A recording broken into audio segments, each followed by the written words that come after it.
Hi Omar, how are you going? Hi guys, wherever you guys are out there in the world, we're here from Protein Heads, and it's my honor to introduce my dear friend Omar Khalil. He's surgeon in the UK. He's working around the clock, the long yards to look out for us. That's why we're here being safe, and I do appreciate it. And I do appreciate your time, Omar, and wanted to talk a bit about.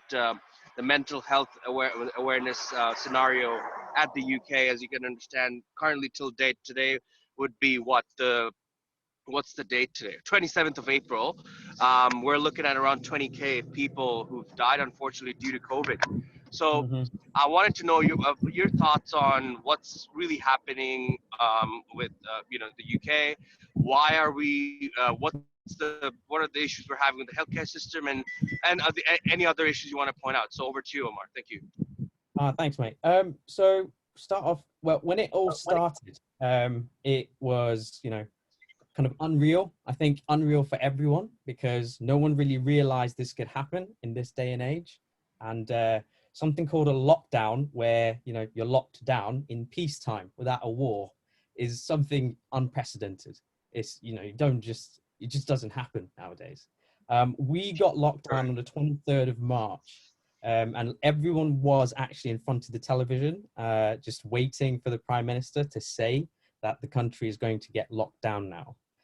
But by the time we got locked down, there were still quite a few deaths, unfortunately. Um, but the main issue there, which happened in New York, is a very good example, where if you have too many cases and too many unwell people at the same time, your healthcare system gets overwhelmed. And if it wasn't overwhelmed, maybe you could have helped more people.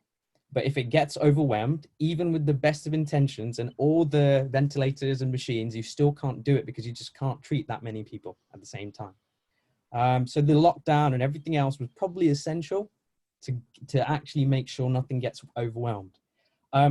Right now, I think it's probably worked because the numbers are, even though it's, as you said, 20,000 deaths, that's awful. Huge number of people. Unbelievable. And to be honest with you, it's comparatively with other European countries, Germany, you were talking about Australia, the number of deaths here are far more. There are many, I'm no expert, so I can't really say exactly what reason. But there are some reasons that, the experts say, and you listen to the interviews and stuff, is here they haven't done enough contact tracing, as in isolation of positive cases.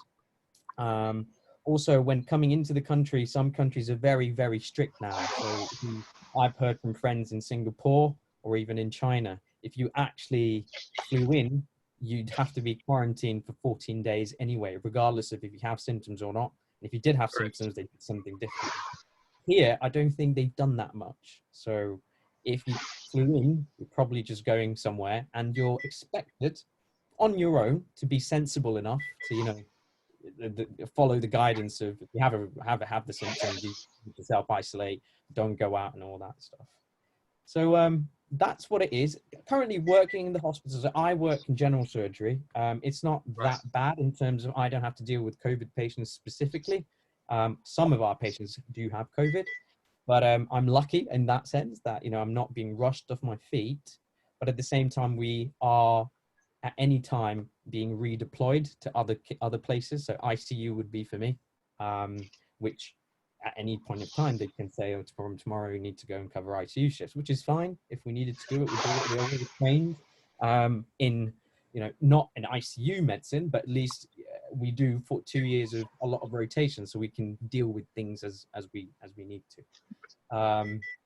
So Gotcha. right now it feels okay. It doesn't feel too bad because I think lockdown did help. But of course, we were talking about this the other day where the lockdown has lots of problems, which, the economy is completely stopped, which is quite amazing. We pretty sure we have friends who've lost jobs. I actually spoke to someone a couple of days ago who has actually lost her job, but she was quite happy about it because she didn't like her old job. So that's fine. But there are other people because she doesn't. You have to think about it. She doesn't have a job now. So when this Yeah, goes, it's this not goes funny away. anymore. Yep. Yeah, Yep. when Yep. this goes away, you don't know how it's going to be. But I think, I mean, we're lucky. So anyone watching who's Asian, you'll know that your family or your friends are probably always there to help you, especially your parents. If you Correct. are out of a job, they're probably going to be there to help you. And at the back of your head, you know that, you know what, yeah, I don't have a job, but you know what, if I need it, I can go back to, you know, mum and dad and just lay low, Exactly. take care of Yep. myself, and then get back on my feet. Yep. So many of our friends, regardless of, you know, race or religion or whatever, don't always have that luxury. I do, you do, we all know we do, but not everyone does. Exactly. That's where, you know, your friends come in, and the government's trying. I don't know, different countries do it in different ways. There's if you've heard, like, there's in our country, there's this old guy, a war veteran, who's been walking laps of his garden, and people have almost donated about 25 million pounds, just because it's a sponsored walk of him walking up and down his garden. So uh, things like that, that money is going to go somewhere, hopefully to people who need it.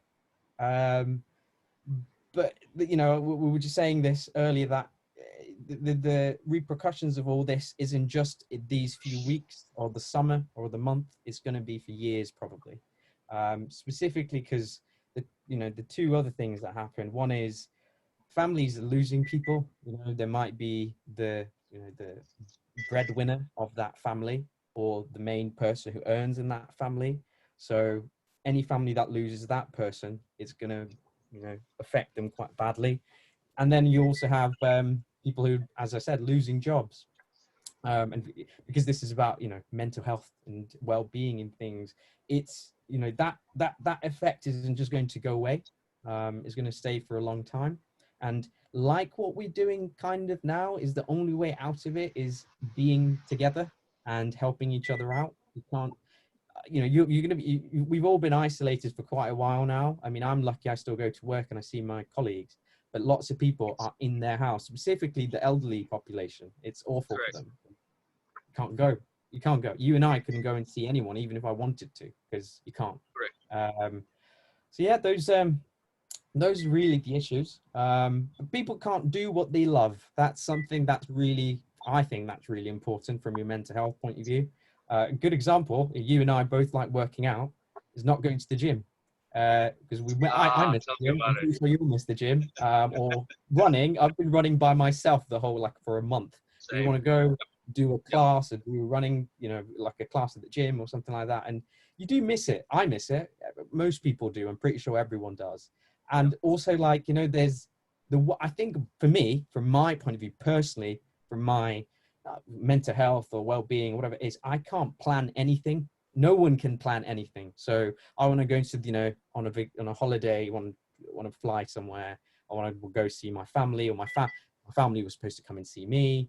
Can't do it. I cannot plan anything because no one knows what's up the next few months. There'll be people like me who are still, so medicine has, you still in training. So I'm still in training. So I need to do courses, I need to do exams, but all my courses and exams have been cancelled. They would have happened in the last kind of couple of weeks and the next few weeks. Everything's been cancelled. I don't know where I'm going to have the exam. I don't know when I'm going to have my go to the courses.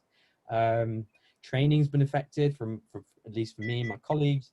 So yeah, those affect you, but at the same time, I think the most helpful thing I keep on telling myself is everyone's in the same boat.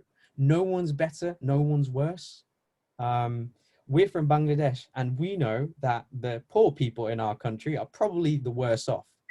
We don't really Correct. have much to complain about, as in our things are very much first world problems rather than third world problems. Because I was laughing about this with my sister yesterday, that if you imagine if this lockdown or this pandemic could have happened at any point in our lives, at any point, we're about, we're adults, we've graduated from uni, we earn money. Now is a lockdown. It could have been when we were kids. And if you remember back to when we were kids, we couldn't be doing this video conversation. We probably would have, True. we probably would have had to do MSN, and if it was even further, it was probably had dial-up modems for your internet, dial-up internet. imagine being Correct. stuck in your house with your parents with only MSN Messenger or a dial-up internet, Oh my and lord. and no Netflix, and the only TV that you could watch is what your cable TV operator gives you to watch. Good God. Good So God. I think, I mean, from this mental health point of view, I personally think that the most positive thing that everyone should think about is this has happened in 2020, and it hasn't happened in 1990 or 2000 or 1995, because we'd still be alive, and our experience would be very difficult, very, very different. Um, so I think we're lucky. That's, I think, very lucky from my point of view. I'm not saying there aren't going to be effects. I'm not saying that it's difficult. I think I have a very weird perspective on this because I'm, one, a healthcare professional, and two, I'm quite lucky because I'm I'm quite stable in that sense. I'm not self-employed. That's, a lot of the problems are being faced by the self-employed people. And also, I, you know, Omar, yeah. I'm sorry to interrupt. We're gonna be ending part 1 of our podcast, so we'll move on to part 2. So, Okay. and then we can continue this conversation there. Yeah. Yeah, yeah, yeah. Cool. I'll just how do you want Is this what you want? Is this the right thing to say?